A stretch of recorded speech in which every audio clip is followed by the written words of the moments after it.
El silencio que reinaba en aquella pequeña iglesia de pueblo era tan denso que podía cortarse con un cuchillo. Los pocos invitados, no más de 20, permanecían inmóviles en sus asientos, intercambiando miradas de incredulidad. Yo estaba allí como fotógrafo, contratado para capturar lo que debería haber sido un día de alegría. Nunca imaginé que terminaría siendo testigo de uno de los escándalos más extraños que jamás había presenciado. Todo comenzó 3 meses atrás cuando recibí la llamada de Miguel. Lo conocía desde la universidad, no éramos amigos cercanos, pero nos manteníamos en contacto. Su voz sonaba diferente, eufórica. «Me voy a casar», me dijo.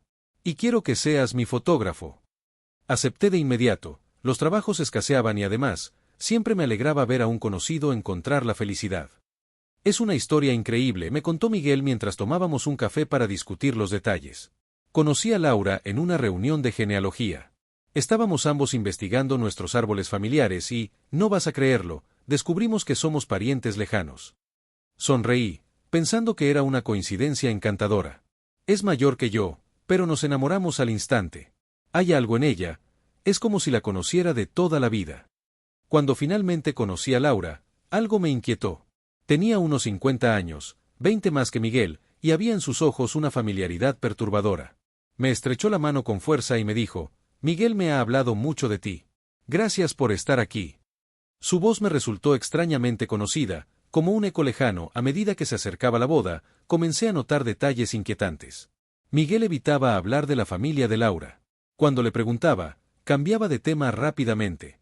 Una tarde, mientras revisábamos las locaciones para las fotos, vi a Laura mirando un antiguo álbum. Me acerqué silenciosamente y alcancé a ver una fotografía, una mujer joven sosteniendo a un bebé. El parecido con Miguel era innegable. «Es un bebé precioso», comenté, sobresaltándola. Cerró el álbum de golpe. «Mi hijo», dijo con voz temblorosa. «Lo di en adopción hace muchos años. Es una historia dolorosa». Sus ojos se llenaron de lágrimas y me sentí terrible por haber tocado un tema tan sensible. Aquella noche, no pude dormir. Algo no encajaba. Recordé que Miguel había sido adoptado, me lo había contado durante nuestros años universitarios. Nunca había conocido a sus padres biológicos y había iniciado la búsqueda hace apenas un año. ¿Podría ser posible? No, era demasiado descabellado. Decidí que mi imaginación estaba jugándome una mala pasada. La semana antes de la boda, recibí una llamada anónima. Una voz ronca me dijo: «Investiga a Laura Torres. No es quien dice ser». Antes de poder preguntar quién llamaba, colgaron. Normalmente habría ignorado algo así, pero la inquietud que sentía desde hacía semanas me impulsó a actuar. Busqué información sobre Laura Torres y descubrí que había vivido en la misma ciudad donde Miguel nació. Seguí investigando y encontré un artículo de periódico de 28 años atrás: «Joven madre abandona a su bebé en orfanato local». La fotografía era borrosa, pero reconocía una versión mucho más joven de Laura. El día de la boda llegó y yo aún no sabía qué hacer con esta información. ¿Debería hablar con Miguel? ¿Con Laura? ¿O simplemente guardar silencio? La ceremonia comenzó con normalidad. Laura caminaba hacia el altar, radiante en su vestido de novia color marfil. Miguel la miraba embelesado, ajeno a la verdad que yo sospechaba. El sacerdote comenzó la ceremonia con las palabras tradicionales. Cuando llegó el momento de preguntar si alguien conocía algún impedimento para esa unión, sentí todas las miradas sobre mí. No había dicho nada, pero mi rostro debía reflejar el torbellino de emociones que sentía. Fue entonces cuando la puerta de la iglesia se abrió de golpe. Un hombre mayor entró a paso firme. «Esta boda no puede realizarse», gritó. El murmullo de sorpresa recorrió la iglesia. El hombre avanzó hacia el altar y miró fijamente a Laura. «¿Cómo pudiste, Isabel? Es tu propio hijo». El caos se desató. Laura, o Isabel como la había llamado aquel hombre, palideció. Miguel miraba confundido, alternando su mirada entre su futura esposa y el desconocido. «¿De qué está hablando este hombre, Laura?», preguntó con voz temblorosa. Isabel cayó de rodillas, sollozando incontrolablemente. Lo siento tanto», repetía entre lágrimas. «Te busqué durante años, Miguel. Cuando te encontré en esa reunión de genealogía, no tuve el valor de decirte la verdad. Pero me enamoré de ti, de la persona en que te convertiste». La revelación golpeó a todos como una ola fría. El hombre que había interrumpido la ceremonia se acercó a Miguel. «Soy Roberto, tu tío. Tu madre te abandonó cuando eras un bebé. He estado buscándote durante años, y cuando finalmente te encontré, descubrí que estabas a punto de cometer el peor error de tu vida». Miguel se tambaleó, apoyándose en una columna para no caer. Su rostro reflejaba horror, incredulidad y un profundo dolor. «¿Mi madre?», susurró, mirando a la mujer que hasta hace unos minutos iba a convertirse en su esposa. Todo fue una mentira. Los invitados comenzaron a abandonar la iglesia, murmurando y lanzando miradas de reprobación. El sacerdote, visiblemente alterado, se retiró al altar. Yo seguí allí, con mi cámara en mano, testigo involuntario de una tragedia familiar que parecía sacada de una novela griega. Isabel se acercó a Miguel, intentando tocar su rostro. Él retrocedió como si su contacto quemara. «No te acerques», dijo con voz fría. «No quiero volver a verte nunca más». Mientras Miguel salía de la iglesia seguido por Roberto, Isabel se quedó sola en el altar, su vestido de novia extendido a su alrededor como un charco de lágrimas blancas. Me miró, sus ojos suplicantes. «Por favor», me dijo. «Ayúdame a explicarle. No era mi intención que las cosas llegaran tan lejos». En ese momento, sentí el peso de una decisión imposible sobre mis hombros. ¿Debía ayudar a esta mujer desesperada? ¿O debía mi lealtad a Miguel, quien acababa de descubrir la traición más profunda imaginable? Lo que decidí hacer cambiaría para siempre el curso de nuestras vidas, y las consecuencias de esa decisión son una historia que aún me atormenta hasta el día de hoy. Me quedé paralizado ante la súplica de Isabel, mi mente un torbellino de pensamientos contradictorios. Afuera, la lluvia había comenzado a caer, como si el cielo mismo llorara por esta tragedia. El vestido de novia de Isabel, antes inmaculado, ahora yacía arrugado a su alrededor mientras ella seguía de rodillas, su maquillaje corrido por las lágrimas. «Por favor», insistió, su voz quebrada. «Necesito que entienda que no planeé esto. Cuando encontré a mi hijo después de tantos años, solo quería conocerlo. Pero todo se complicó. Contra mi mejor juicio, me senté junto a ella en los escalones del altar. La iglesia se había vaciado por completo. Incluso el sacerdote se había retirado discretamente, dejándonos solos con el eco de lo que acababa de suceder. «¿Por qué lo abandonaste?», pregunté finalmente. Era la pregunta que pesaba en el aire, la que Miguel probablemente estaría gritando en su interior en ese mismo momento. Isabel respiró profundo, secándose las lágrimas con el dorso de la mano. Tenía 17 años. Mi familia era muy estricta, profundamente religiosa. Cuando supieron de mi embarazo, me enviaron a vivir con una tía en otra ciudad. Me dijeron que el bebé sería dado en adopción y que nunca debía buscarlo. Sus ojos se perdieron en recuerdos lejanos. Cuando nació, apenas pude sostenerlo unos minutos antes de que se lo llevaran. Le puse Miguel por mi abuelo. La historia era dolorosamente común: una adolescente, una familia conservadora, decisiones tomadas por otros. Pero lo que vino después era todo menos común. Durante años viví con ese vacío. Me casé joven, intentando llenar ese hueco. Mi esposo murió hace 5 años, y fue entonces cuando decidí buscarlo. Isabel se levantó, caminando lentamente hacia una de las ventanas de la iglesia. La luz grisácea que se filtraba a través del vidrio le daba un aspecto fantasmal. La agencia de adopciones se negó a darme información. Contraté detectives privados. Nada. Hasta que hace un año me uní a grupos de búsqueda genealógica en línea. Comenzaba a entender cómo se había desarrollado esta historia retorcida. Y ahí conociste a Miguel, que también estaba buscando sus orígenes. Isabel asintió. Él publicó su perfil de ADN en una de esas páginas. Cuando vi que éramos compatibles como madre e hijo, sentí que mi corazón iba a explotar. Su voz se quebró nuevamente. Pero tenía miedo. Miedo de que me odiara por haberlo abandonado. Así que me acerqué como Laura, una prima lejana. La ironía de la situación era casi dolorosa. Y luego te enamoraste de tu propio hijo. Sus ojos se encendieron con una mezcla de vergüenza y desafío. No, no fue así. Al principio solo quería estar cerca de él, conocerlo. Miguel es un hombre maravilloso. Amable, inteligente, sensible. Todo lo que soñé que sería. Hizo una pausa, su mirada perdida nuevamente en recuerdos. Fue él quien confundió nuestra conexión con algo romántico. Y yo no supe cómo manejarlo. Quería creerle, pero algo no encajaba. Podrías haberle dicho la verdad en cualquier momento. Lo intenté, varias veces, respondió, su voz apenas un susurro. Pero cada vez que estaba a punto de hacerlo, veía tanta felicidad en sus ojos. Había buscado a su madre biológica durante años, imaginándola como un monstruo que lo había abandonado sin remordimientos. ¿Cómo podía decirle que esa mujer a quien ahora amaba era precisamente el monstruo de sus pesadillas? El sonido de pasos me alertó. Roberto, el hombre que había interrumpido la ceremonia, había regresado. Su rostro mostraba el cansancio de quien ha cargado un secreto demasiado tiempo. Miguel está destrozado, dijo sin preámbulos. Se ha ido al hotel. No quiere ver a nadie. Sus ojos se posaron en Isabel con una mezcla de compasión y reprobación. Especialmente a ti, Isabel. La tensión entre ellos era palpable. Había historia allí, una que aún no conocía completamente. Roberto es mi hermano, explicó Isabel, notando mi confusión. Él nunca estuvo de acuerdo con la decisión de dar a Miguel en adopción. Intentó quedarse con él, pero nuestros padres se negaron. Les advertí que esto terminaría mal, intervino Roberto. Cuando Isabel me contó que había encontrado a Miguel, le supliqué que fuera honesta desde el principio. Pero ella insistió en acercarse gradualmente, revelando solo fragmentos de verdad. Isabel se defendió. Tenía miedo. Tú no entiendes lo que es vivir con este vacío durante casi 30 años, Roberto. Tú pudiste ver a tu sobrino crecer, aunque fuera de lejos. Yo no tuve ese consuelo.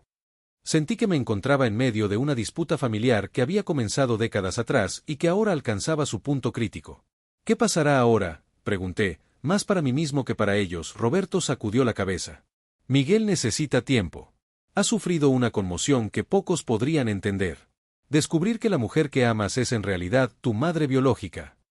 Su voz se apagó, las palabras insuficientes para describir tal trauma. El sonido de mi teléfono rompió el silencio. Era un mensaje de Miguel. Necesito hablar contigo. Hotel Central. Habitación 212. Ven solo. Miré a Isabel y Roberto.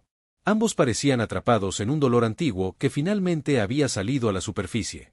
Parte de mí quería alejarse de todo esto, regresar a mi vida normal, a mis fotografías de bodas y eventos felices. Pero otra parte, quizás la más fuerte, sabía que estaba demasiado involucrado ya. Tengo que irme, dije, levantándome. Isabel me miró con ojos suplicantes. ¿Vas a verlo?, preguntó. Asentí, incapaz de mentirle. Por favor, dile que lo siento. Que nunca quise lastimarlo. Que todo lo que hice, por equivocado que fuera, fue por amor. Salí de la iglesia bajo la lluvia persistente. El pueblo parecía desierto, como si todos sus habitantes se hubieran refugiado del escándalo que acababa de ocurrir. Mientras caminaba hacia el hotel, mi mente repasaba una y otra vez los eventos de las últimas horas. ¿Qué le diría a Miguel? ¿Debía contarle la versión de Isabel, su justificación para un engaño tan profundo? ¿O debía limitarme a escuchar, a ser el amigo que claramente necesitaba en ese momento? El Hotel Central era un edificio antiguo de 3 pisos en la plaza principal.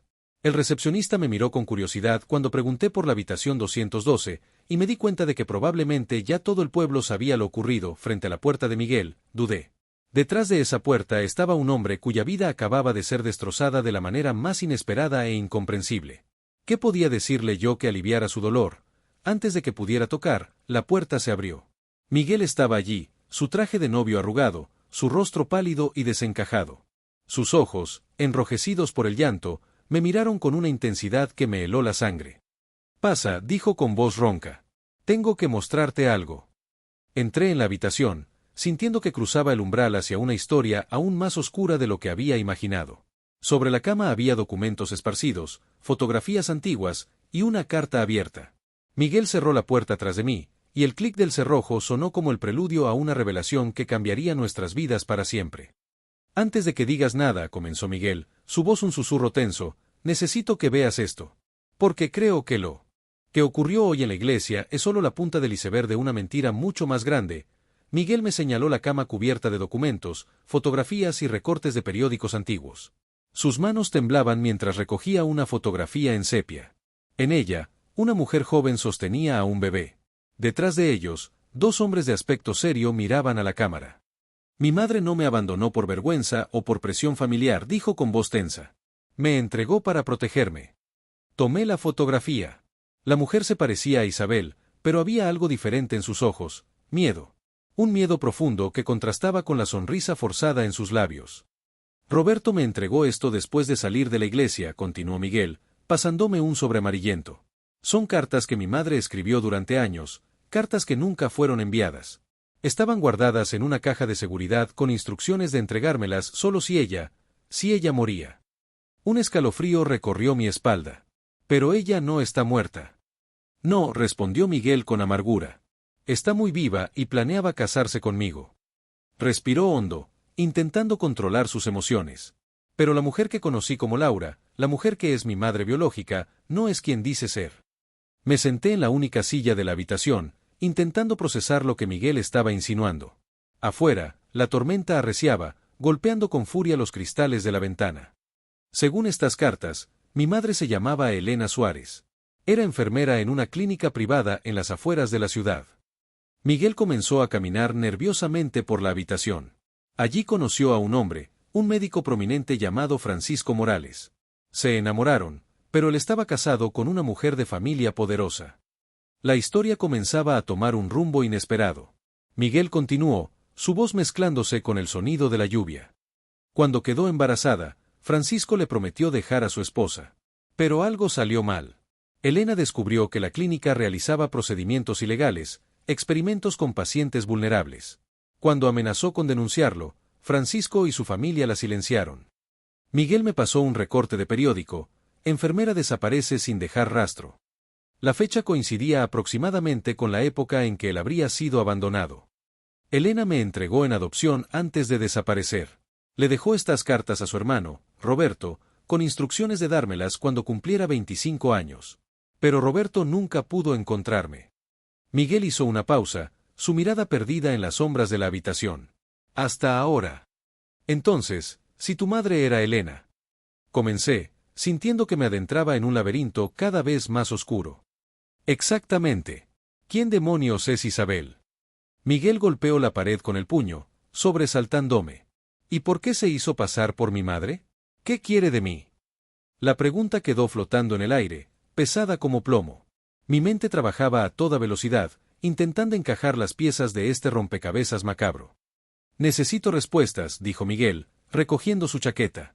Y voy a obtenerlas esta noche. ¿Qué piensas hacer?, pregunté, alarmado por la determinación en su voz. Confrontar a Isabel. Y a Roberto. Sus ojos brillaban con una mezcla de dolor y resolución. Vamos al hotel donde se están quedando. Ahora. Quise disuadirlo, sugerirle que esperara hasta mañana cuando las emociones se hubieran calmado, pero la expresión en su rostro me dijo que sería inútil. Estaba decidido a descubrir la verdad esa misma noche, sin importar las consecuencias. El trayecto hacia el otro extremo del pueblo, donde se encontraba el modesto hotel donde se alojaban Isabel y Roberto, fue silencioso y tenso. La lluvia había amainado, pero un viento frío sacudía los árboles, creando sombras inquietantes bajo las farolas. ¿Qué le dirás cuando la veas?, pregunté finalmente, rompiendo el silencio. Miguel no respondió de inmediato. Cuando lo hizo, su voz sonaba extrañamente calmada. Quiero mirarla a los ojos mientras me dice por qué ha estado mintiéndome toda la vida. ¿Por qué fingió ser mi madre? ¿Por qué intentó casarse conmigo? Llegamos al hotel, un edificio de 2 plantas con fachada deteriorada. El recepcionista dormitaba tras el mostrador y apenas levantó la vista cuando preguntamos por la habitación de Isabel Torres. Habitación 107, al final del pasillo, murmuró, regresando a su modorra frente a la puerta 107. Miguel dudó por primera vez. Vi el miedo en sus ojos, el temor de que las respuestas que encontrara detrás de esa puerta fueran aún más dolorosas que las preguntas que lo atormentaban. Puse una mano en su hombro, un gesto silencioso de apoyo. Levantó el puño para llamar, pero antes de que pudiera hacerlo, escuchamos voces alteradas desde el interior. Una discusión acalorada entre un hombre y una mujer. Isabel y Roberto. Nunca debiste acercarte a él.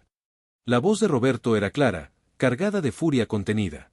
El plan era protegerlo, no arrastrarlo a esta locura. Ya no podía esperar más. La voz de Isabel sonaba desesperada.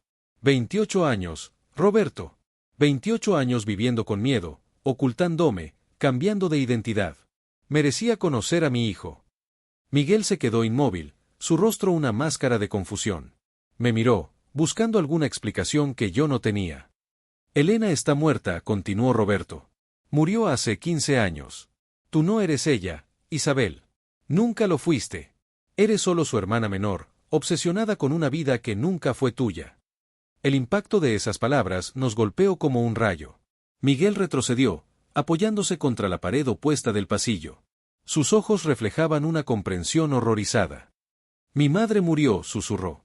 Y esta mujer es... La puerta se abrió de repente. Roberto apareció en el umbral, su rostro pálido por la sorpresa al vernos. Miguel, dijo, su voz apenas audible. No deberías estar aquí. Detrás de él, Isabel emergió de las sombras de la habitación. Al ver a Miguel, sus ojos se llenaron de lágrimas. Pero había algo más en su mirada, algo que me heló la sangre: obsesión. Hijo mío, dijo, extendiendo los brazos hacia él. Miguel retrocedió, sus ojos fijos en ella. Tú no eres mi madre, dijo con voz fría. Mi madre era Elena. Y está muerta.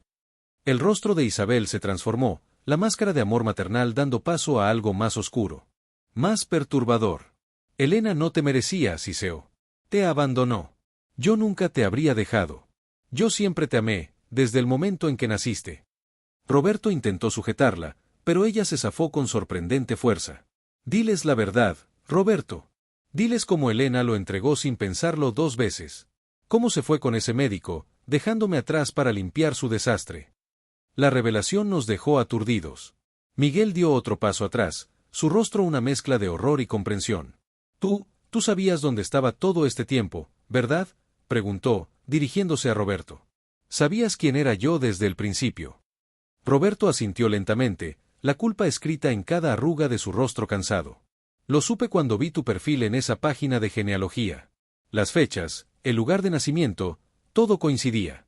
Intenté advertir a Isabel, convencerla de que se mantuviera alejada, pero ella ya se había obsesionado contigo.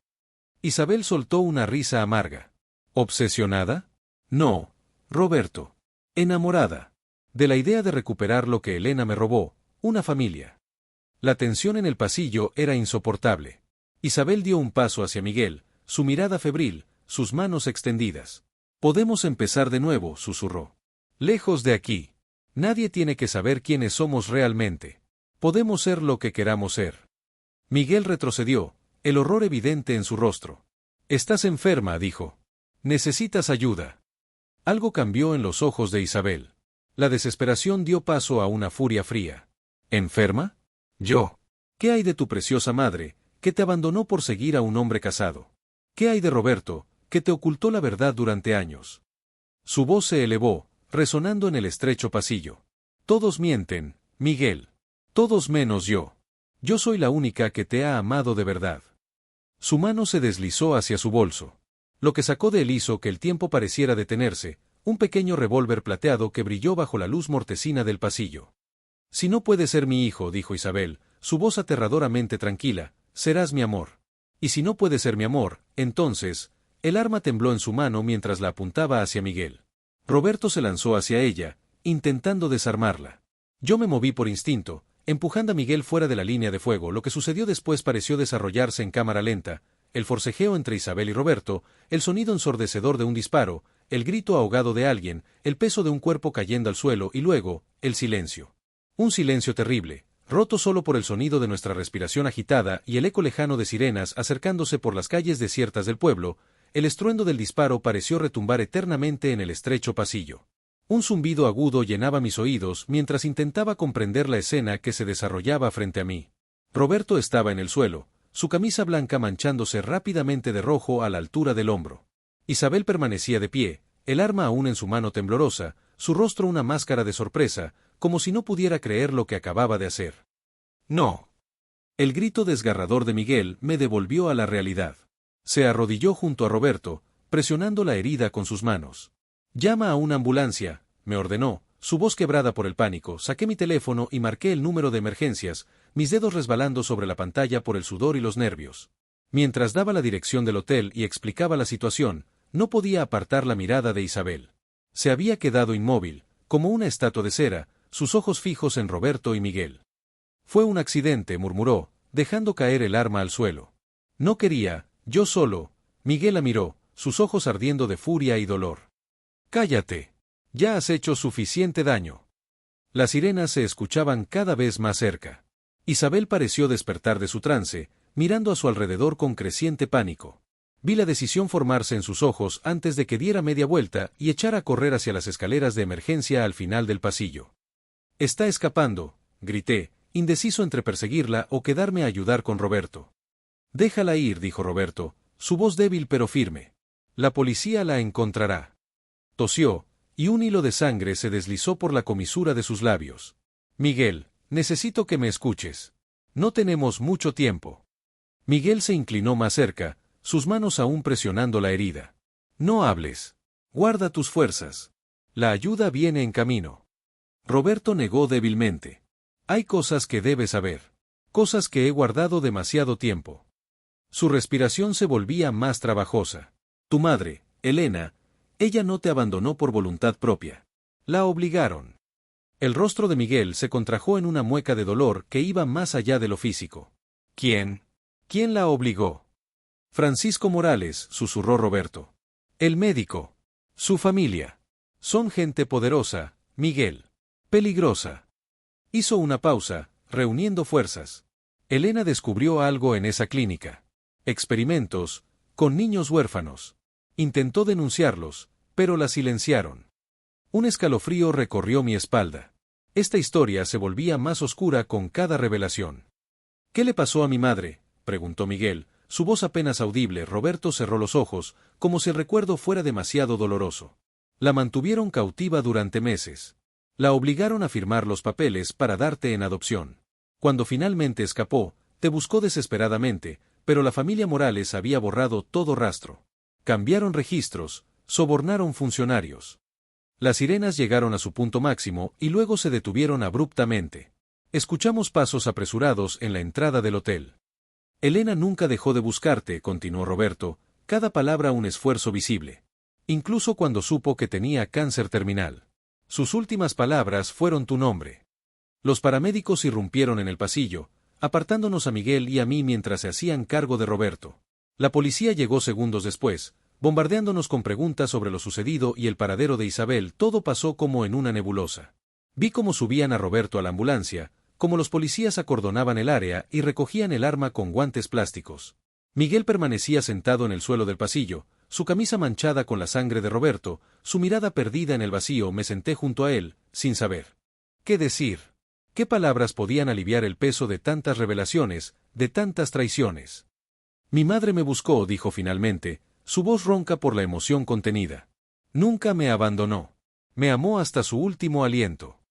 Asentí en silencio, dándole el espacio que necesitaba para procesar esta verdad que, aunque dolorosa, parecía ofrecerle un extraño consuelo. ¿Y ahora qué?, pregunté después de un largo silencio. Miguel se levantó lentamente, como si cada movimiento requiriera un esfuerzo consciente. Ahora voy a terminar lo que mi madre empezó. Voy a descubrir qué pasó realmente en esa clínica, qué fue lo que Elena descubrió que era tan peligroso como para destruir toda una familia. Un oficial de policía se acercó a nosotros, interrumpiendo nuestra conversación. Necesitamos sus declaraciones completas, dijo, su rostro serio pero amable. Y tenemos noticias sobre la sospechosa. Miguel se tensó visiblemente. La encontraron. El oficial asintió. Un vehículo patrulla la interceptó en la carretera principal, a unos 5 kilómetros de aquí. No opuso resistencia. Hizo una pausa, como considerando si compartir el siguiente detalle. Estaba desconsolada. No paraba de repetir que todo era un error, que ella solo quería protegerte. Una risa amarga escapó de los labios de Miguel. ¿Protegerme? Intentó dispararme. Dice que el arma se disparó durante el forcejeo, que nunca tuvo intención de herir a nadie. El oficial se encogió de hombros, su expresión dejando claro que no era su trabajo juzgar la veracidad de esas afirmaciones. Ha pedido verte. Dice que tiene información crucial sobre tu madre y la familia Morales. Vi la duda en los ojos de Miguel, el conflicto entre su deseo de respuestas y su repulsión hacia la mujer que había pretendido ser su madre, y luego su amante. Iré, dijo finalmente. Pero no hoy. Primero necesito saber si Roberto sobrevivirá. El oficial asintió comprensivamente. Entiendo. Mientras tanto, ¿podrían acompañarme a la comisaría? Hay procedimientos que debemos seguir. Las horas siguientes transcurrieron en una bruma de declaraciones formales, formularios y tazas de café insípido. Miguel habló poco, respondiendo a las preguntas de los oficiales con frases cortas y precisas. Yo llené los espacios en blanco lo mejor que pude, explicando cómo había conocido a Miguel, mi papel como fotógrafo de la boda, y cómo había terminado involucrado en esta pesadilla. Era casi medianoche cuando finalmente nos permitieron irnos. Afuera, la tormenta había cesado, dejando tras de sí un cielo sorprendentemente despejado. Las estrellas brillaban con una claridad casi dolorosa. Te llevaré de vuelta al hotel, le dije a Miguel mientras caminábamos hacia mi coche. Negó con la cabeza. Necesito ir al hospital. Necesito saber cómo está Roberto. El hospital del pueblo era pequeño, apenas más que un centro de salud con algunas habitaciones para pacientes. La enfermera de guardia, una mujer mayor con rostro amable pero cansado, nos informó que Roberto había salido de cirugía y estaba estable. La bala no tocó ningún órgano vital, explicó. Tuvo mucha suerte. Ahora está sedado, pero podrán verlo mañana por la mañana. El alivio en el rostro de Miguel fue evidente. Por primera vez en ese día interminable, vi un destello de esperanza en sus ojos. Gracias, dijo, y me di cuenta de que lo decía tanto la enfermera como alguna fuerza invisible que había mantenido a Roberto con vida. Salimos al estacionamiento del hospital en silencio. La noche era fría, el aire limpio después de la lluvia. Todo esto parece una pesadilla, dijo Miguel finalmente. Una pesadilla de la que no puedo despertar. No supe qué responder. Las palabras de consuelo parecían vacías ante la magnitud de lo que había vivido. Hay algo que no deja de rondar mi mente, continuó, su mirada perdida en la distancia. Roberto mencionó experimentos con niños huérfanos. ¿Qué clase de monstruos eran estos Morales? ¿Y qué tiene que ver todo esto conmigo? Una terrible sospecha comenzó a formarse en mi mente. ¿Crees que tú? ¿Que yo podría ser uno de esos niños? La pregunta quedó suspendida en el aire frío de la noche. No lo sé. Pero voy a averiguarlo. El sonido de un coche acercándose captó nuestra atención. Era un vehículo negro, elegante, que no encajaba en absoluto con el entorno modesto del pueblo. Se detuvo a unos metros de nosotros, y el conductor bajó la ventanilla. ¿Miguel Soto?, preguntó un hombre de mediana edad, su voz suave pero autoritaria. Miguel se tensó, instintivamente dando un paso atrás. ¿Quién pregunta? El hombre sonrió, pero la sonrisa no llegó a sus ojos. Mi nombre es Alejandro Morales. Soy el hijo de Francisco. Hizo una pausa, observando el efecto de sus palabras. Creo que tú y yo tenemos mucho de qué hablar. El rostro de Miguel se endureció, sus puños apretándose a sus costados. No tengo nada que hablar con usted. Alejandro Morales suspiró, como si estuviera tratando con un niño terco. Entiendo tu recelo, pero te aseguro que estoy aquí para ayudar. Extendió una mano, ofreciéndole algo a Miguel. Era una fotografía. Esto te pertenece. Miguel tomó la fotografía con cautela. En ella, una mujer joven sostenía a un bebé, sonriendo a la cámara. Era Elena, su madre biológica. ¿Cómo?, comenzó, su voz quebrada por la emoción. Tengo muchas más, dijo Alejandro. Y respuestas. Todas las respuestas que buscas. Abrió la puerta del coche. Sube. Te llevaré a conocer a alguien que ha esperado este momento durante mucho tiempo. Miguel me miró, la duda y la esperanza librando una batalla visible en sus ojos. No puedo confiar en él, susurró. Es un Morales. No vaya solo, le respondí en voz baja. Deja que te acompañe. Alejandro Morales asintió, como si hubiera escuchado nuestra conversación a pesar de la distancia. Tu amigo puede venir también. No tengo nada que ocultar. La decisión se formó lentamente en el rostro de Miguel. Dio un paso hacia el coche, la fotografía de su madre aún en su mano. Si esto es una trampa, dijo, mirando directamente a Alejandro Morales, lo lamentarás. Alejandro sonrió nuevamente, esta vez con lo que parecía genuina tristeza. No es una trampa, Miguel. Es una reunión familiar que ha tardado demasiado en producirse. Subimos al coche, la tensión tan palpable que casi podía tocarse. Mientras abandonábamos el estacionamiento del hospital, me pregunté en qué nueva dimensión de esta historia estaríamos a punto de entrar. Y si, al final de todo, Miguel encontraría la paz que tanto merecía. El coche se deslizó por las calles desiertas del pueblo y luego tomó la carretera que conducía a las montañas. Hacia donde nos dirigíamos y que nos esperaba allí, era un misterio que pronto descubriríamos. El coche avanzaba por una carretera serpenteante que ascendía por la montaña. Los faros cortaban la oscuridad, iluminando brevemente los pinos que flanqueaban el camino antes de devolverlos a las sombras.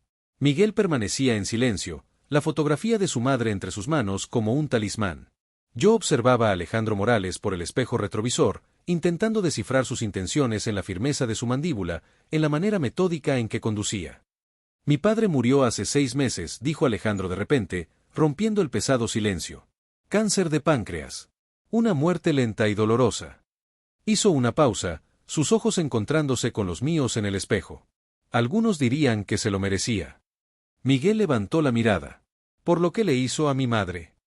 Alejandro asintió lentamente. Por eso y por mucho más. Mi padre no era un buen hombre, Miguel. La clínica que dirigía en los años 90, lo que hacían allí. Se detuvo, como si las palabras se le atascaran en la garganta. Solo puedo decir que me avergüenzo de llevar su apellido. El coche tomó un desvío, internándose por un camino de tierra. A través de los árboles, vislumbré luces, una casa grande, antigua, que parecía crecer desde la montaña misma. ¿Dónde estamos?, preguntó Miguel, la desconfianza evidente en su voz. La casa de campo de la familia, respondió Alejandro. Mi casa ahora. ¿Y la de Elena? Miguel se tensó visiblemente. ¿Qué has dicho?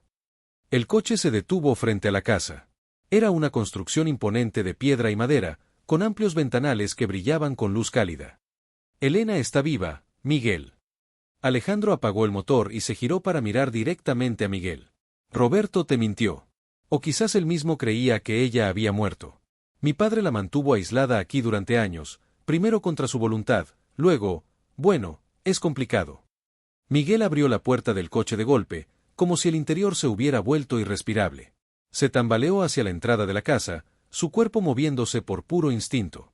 Alejandro y yo lo seguimos apresuradamente. Miguel, espera, llamó Alejandro. Hay cosas que debes saber antes de verla. Pero Miguel ya no escuchaba. Subió los escalones de la entrada de dos en dos y empujó la pesada puerta de madera. El interior de la casa era tan elegante como cabría esperar, suelos de madera pulida, muebles antiguos, pinturas costosas en las paredes. Pero Miguel no reparó en nada de eso. Su atención estaba fija en la mujer que se había levantado de un sillón junto a la chimenea, era ella. El parecido con la fotografía era innegable, aunque el tiempo había dejado su huella, el cabello ahora veteado de gris, líneas finas alrededor de los ojos y la boca. Pero eran esos ojos, idénticos a los de Miguel, los que no dejaban lugar a dudas. Elena, susurró Miguel, la palabra apenas audible, la mujer dio un paso vacilante hacia él, sus manos temblorosas extendidas como si quisiera tocarlo pero temiera que se desvaneciera. Mi niño, dijo con voz quebrada. Mi Miguel. Se miraron durante lo que pareció una eternidad, dos extraños unidos por un vínculo más fuerte que el tiempo y la distancia. Luego, como si una cuerda invisible se rompiera, Miguel avanzó y la abrazó. El sollozo que escapó de la garganta de Elena fue el sonido más desgarrador y al mismo tiempo más hermoso que jamás había escuchado. Me sentí como un intruso presenciando algo demasiado íntimo, demasiado sagrado. Alejandro pareció sentir lo mismo, porque me indicó con un gesto que lo siguiera a otra habitación. Necesitarán tiempo, dijo, conduciéndome a un estudio. Sirvió 2 copas de whisky y me ofreció una. Han pasado casi 3 décadas. Tomé la copa, agradeciendo el calor del licor en mi garganta. ¿Cómo es posible? Roberto dijo que había muerto de cáncer. Alejandro se sentó pesadamente en un sillón de cuero. Elena estuvo cautiva aquí durante los primeros años. Mi padre la amenazó con hacer daño a Miguel si intentaba escapar o contactar con alguien. Tomó un sorbo de su bebida. Con el tiempo, desarrolló el síndrome de Estocolmo. Se convenció de que mi padre la protegía, de que el mundo exterior era peligroso. ¿Y tú? Pregunté. ¿Dónde estabas mientras todo esto ocurría? Una sonrisa amarga cruzó su rostro. En internados caros, principalmente. Mi padre me mantenía alejado de sus asuntos. Cuando regresé después de la universidad y descubrí la verdad. Sacudió la cabeza. Para entonces, mi padre ya estaba enfermo. Elena se había convertido en su cuidadora, negándose a dejarlo a pesar de todo.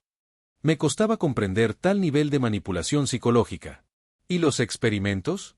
Los niños huérfanos. Los ojos de Alejandro se oscurecieron.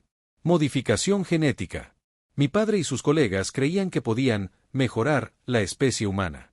Utilizaban huérfanos porque nadie los reclamaría si algo salía mal. Apuró su copa. Elena era enfermera en la clínica. Cuando descubrió lo que estaban haciendo, intentó llevarse pruebas. La atraparon antes de que pudiera hacerlo. Un pensamiento terrible cruzó mi mente. Miguel, él era parte de estos experimentos. No, respondió Alejandro rápidamente. Miguel es el hijo biológico de Elena y su novio de entonces, un médico residente llamado Carlos. Mi padre lo utilizó como una forma de control sobre Elena, pero nunca fue parte de los experimentos. Un grito desde la otra habitación nos sobresaltó. Corrimos de vuelta al salón para encontrar a Miguel de pie, su rostro una máscara de confusión y dolor, mientras Elena se cubría la boca con las manos, lágrimas corriendo por sus mejillas. ¿Qué ocurre?, preguntó Alejandro. Isabel, dijo Miguel, su voz temblorosa. No es su hermana, ¿verdad? Elena negó lentamente. Isabel era una de las pacientes de la clínica. Una niña con problemas mentales que mi familia acogió cuando yo era adolescente. Siempre fue obsesiva conmigo. Cuando descubrió que estaba embarazada, se volvió peligrosa. Amenazó con hacerse daño, con hacerle daño al bebé. Fue por eso que decidiste dar a Miguel en adopción, dijo Alejandro suavemente. Para protegerlo de Isabel. Elena asintió, el dolor de esa decisión aún visible en sus ojos. Y luego Francisco me encontró, me trajo aquí, y supe que nunca volvería a verte. Extendió una mano temblorosa hacia Miguel. Perdóname, hijo. Todo lo que hice, lo hice para mantenerte a salvo. Miguel se desplomó en un sillón, abrumado por esta nueva revelación. Entonces Isabel nunca fue mi tía. Toda esta historia sobre la familia Torres, todo fue una mentira. Isabel es muy inteligente a pesar de su enfermedad, dijo Elena. Debió crear toda esa historia para acercarse a ti, para ocupar mi lugar en tu vida. El teléfono de Alejandro sonó, rompiendo la tensión del momento. Respondió brevemente y luego miró a Miguel. Era la policía. Isabel ha escapado de la custodia. Atacó a un oficial y robó su arma. El miedo cruzó el rostro de Elena como una sombra. Vendrá aquí, dijo con certeza. Siempre supo dónde encontrarme. Como respondiendo a sus palabras, escuchamos el sonido de un coche acercándose a gran velocidad por el camino de tierra. Alejandro se movió rápidamente hacia un cajón, sacando una pistola. Vayan al sótano, ordenó. Hay una salida que conduce al bosque. Llévate mi coche, las llaves están puestas. No, dijo Miguel firmemente. No voy a huir. No más secretos, no más huidas. El sonido de cristales rompiéndose nos sobresaltó. Isabel había entrado por una ventana lateral. Cuando apareció en el umbral del salón, apenas la reconocí. Su elegante vestido de novia había sido reemplazado por un uniforme policial manchado de sangre. Sus ojos brillaban con una locura febril. ¡Qué reunión tan conmovedora!, dijo, el arma en su mano apuntando directamente a Elena. La madre y el hijo, juntos al fin. Y tú, señaló Alejandro, el hijo del monstruo que arruinó nuestras vidas. Isabel, dijo Elena con voz calmada, dando un paso al frente. Esto no es lo que quieres. Déjanos ayudarte. Isabel soltó una risa que heló mi sangre. ¿Ayudarme? ¿Como cuando me encerraste en esa clínica? ¿Como cuando dejaste que me usaran como un conejillo de indias? Movió el arma hacia Miguel. ¿O quizás te refieres a cuando me robaste a mi hijo? Un silencio atónito siguió a sus palabras. Miguel miró a Elena, la pregunta muda en sus ojos. No es cierto, dijo Elena, pero había un temblor en su voz que no había estado allí antes. Miguel es mi hijo. Mío y de Carlos. Mentirosa, siseó Isabel. Siempre has sido una mentirosa, Elena. Dile la verdad. Dile cómo me sedaron y me quitaron a mi bebé. Dile cómo lo registraste como tuyo para que tu novio médico no supiera que su preciosa novia enfermera había robado un niño.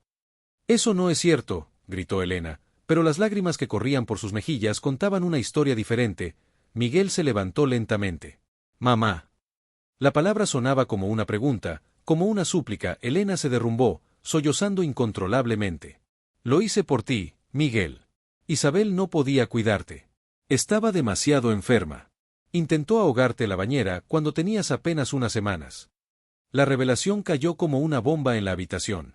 Isabel bajó el arma ligeramente, sus ojos llenos de un dolor antiguo y profundo. Yo te amaba, dijo, su voz sorprendentemente suave. Eras mi bebé. Mi pequeño milagro. Se giró hacia Miguel. Nunca quise hacerte daño. Estaba confundida, las medicinas que me daban, a veces no sabía lo que hacía. Miguel parecía atrapado entre dos mundos, entre dos madres, entre dos verdades igualmente dolorosas. Dio un paso hacia Isabel, extendiendo su mano. Dame el arma, dijo con voz tranquila. Ya ha habido suficiente dolor, suficientes mentiras. Por un momento, pareció que Isabel iba a ceder. Su mano tembló, el arma bajando lentamente. Entonces, como si algo se rompiera dentro de ella, levantó el arma de nuevo, esta vez apuntando directamente a Miguel. Si no puedes ser mi hijo, no serás de nadie. Todo ocurrió en un instante. El sonido ensordecedor de un disparo. El grito de Elena. El cuerpo de Alejandro interponiéndose entre Miguel e Isabel, cayendo al suelo como una marioneta con las cuerdas cortadas. Isabel miró horrorizada lo que había hecho. Dejó caer el arma y retrocedió tambaleándose. No, no, no, repetía una y otra vez. Miguel se arrodilló junto a Alejandro mientras yo corría a tomar el arma caída. Elena llamaba desesperadamente a una ambulancia. La herida de Alejandro no parecía mortal, la bala había rozado su hombro, pero sangraba profusamente. Isabel se había acurrucado en una esquina, meciéndose como una niña asustada. Miguel la miró durante un largo momento y luego se acercó a ella. Se arrodilló a su lado y, para mi sorpresa, la abrazó. «Está bien», le dijo suavemente. «Todo va a estar bien ahora». Las sirenas de la policía comenzaron a escucharse a lo lejos. Isabel levantó la mirada hacia Miguel, sus ojos extrañamente lúcidos. «Lo siento tanto», susurró. «Solo quería recuperar lo que me quitaron. Solo quería ser amada». Miguel la sostuvo mientras lloraba, sus propias lágrimas mezclándose con las de ella. Elena los observaba desde la distancia, su rostro un lienzo de emociones contradictorias, culpa, alivio, dolor, amor. Cuando la policía llegó y se llevó a Isabel, Miguel se quedó mirando por la ventana largo tiempo. Finalmente se volvió hacia Elena. «Necesito tiempo», dijo simplemente. «Necesito procesar todo esto». Elena asintió, comprendiendo. «Te esperaré», respondió. «Te esperaré todo el tiempo que necesites». 3 meses han pasado desde aquella noche. Roberto se recuperó de su herida y ahora visita regularmente a Elena. Resulta que él siempre supo la verdad sobre el origen de Miguel, pero había prometido a Elena, hace muchos años, que guardaría el secreto para protegerlos a ambos. Isabel está en un centro psiquiátrico, recibiendo el tratamiento que siempre debió tener. Miguel la visita una vez por semana. No la ha perdonado del todo, pero está intentando entenderla. En cuanto a Elena, ella y Miguel están reconstruyendo lentamente su relación. Una relación complicada, teñida por el pasado, pero con la esperanza de un futuro mejor. Y yo, el fotógrafo que solo debía capturar una boda y terminó documentando el desmoronamiento y la reconstrucción de una familia, he aprendido una lección invaluable. A veces, las historias más extraordinarias se esconden detrás de las fachadas más ordinarias. Y el amor, en todas sus formas retorcidas y complejas, puede ser tanto destructor como sanador. La última vez que vi a Miguel, estaba sentado en un banco del parque, observando a una familia jugar con su pequeño hijo. Había una paz en sus ojos que no había visto antes. «¿Sabes qué es lo más extraño de todo esto?», me dijo. «A pesar de todo el dolor, de todas las mentiras, por primera vez en mi vida sé quién soy realmente. Y hay cierta libertad en eso, ¿no crees?». Asentí, pensando en cómo una simple boda se había convertido en el catalizador de una verdad largamente enterrada. Y me pregunté cuántas otras historias extraordinarias nos rodean, esperando ser descubiertas, esperando ser contadas, porque al final, lo más insólito no es que un hombre casi se casara con su madre, sino que en medio de tanto engaño y dolor, pudiera encontrar un camino hacia la verdad y, quizás algún día, hacia la paz.